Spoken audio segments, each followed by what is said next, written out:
Hi అండి, అందరు ఎలా ఉన్నారు? బాగున్నారా?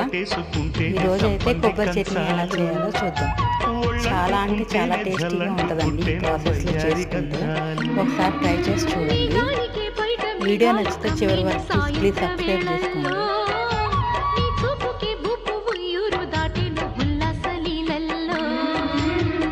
గుత్తమైన గుమ్మందము ఒత్తుకున్న ఒడ్డాణము గంట కొట్టే కౌగిళ్ళలోనా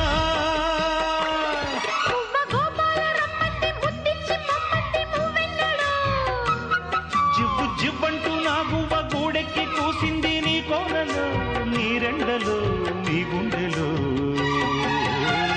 గజ్జె గల్లు మన్నదో గుండె జల్లు మన్నదో పట్టు తప్ప